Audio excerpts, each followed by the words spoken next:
Negeri Jakarta. Yuk simak berikut ini.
Struktur organisasi di SMA Negeri 35 dari mulai pimpinan dan kepala sekolah, kemudian bermitra dengan komite sekolah.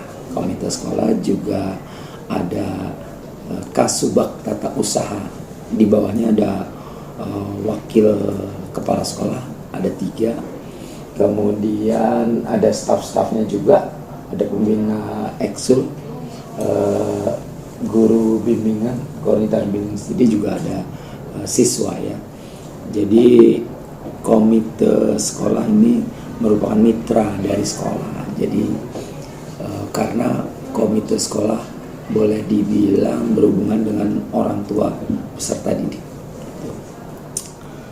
Sedangkan Kasubag Tata Usaha itu membawai semua tata usaha yang tugasnya jelas membantu memberikan pelayanan kepada guru-guru juga peserta didik ya. Sedangkan di bawah kepala sekolah ada 3 wakil kepala sekolah, wakil kepala sekolah bidang kurikulum yang urusannya dengan kurikulum, hubungannya dengan guru-guru. Kemudian kalau wakil kepala sekolah bidang kesiswaan biasanya berhubungan dengan para peserta didik ya. Satu lagi wakil kepala sekolah bidang sarana prasarana, urusannya dengan bangunan fisik sekolah ya. Wakil kepala sekolah bidang sarana prasarana ini merangkap juga sekaligus wakil kepala sekolah bidang humas. Jadi ibaratnya front office-nya, bagian depannya gitu ya. Itu tentang organisasi, struktur organisasi juga tugas pokoknya.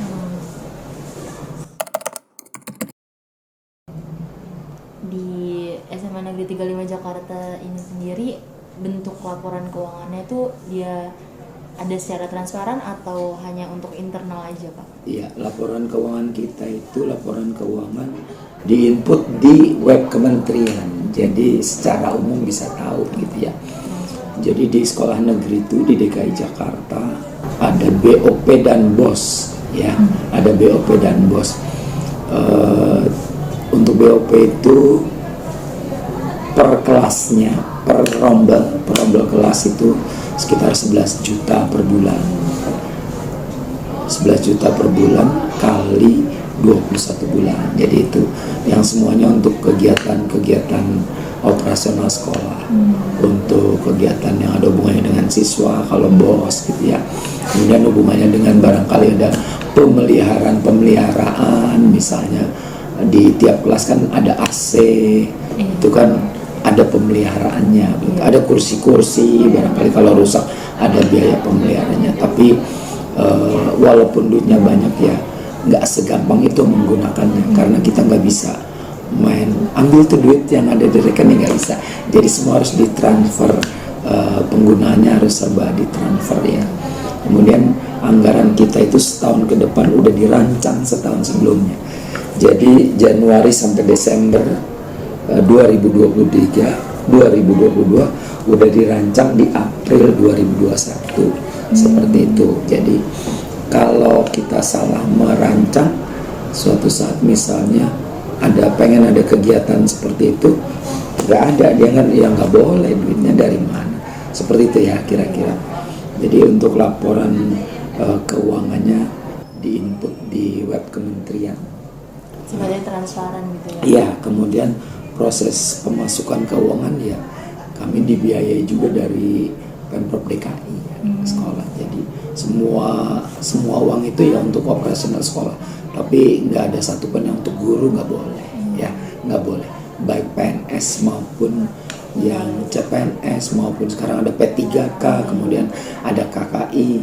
Yang boleh barangkali kalau ada guru honor ya seperti itu. Jadi sama sekali nggak boleh, karena guru itu udah memperoleh penghasilannya dari gaji. Kalau yang PNS ada TKD yang cukup besar, jadi semua kegiatan keluar kemana udah include di situ untuk guru. Jadi laporan keuangan transparan, kemudian proses pemasukan laporan keuangan juga udah e-budgeting ya, udah dirancang lah setahun sebelumnya. Baik, untuk pertanyaan selanjutnya, karena ini bentuknya pendidikan, berarti kan SMA Negeri 35 Jakarta ini termasuk organisasi sektor publik non pemerintahan di bidang pendidikan. Iya. Untuk bentuk kepemilikannya sendiri itu seperti apa, Pak? Semua sekolah negeri di DKI Jakarta itu milik Pemprov DKI. Bangunan-bangunannya pun milik Pemprov DKI ya, seperti itu. Jadi ibaratnya semua milik Pemprov DKI.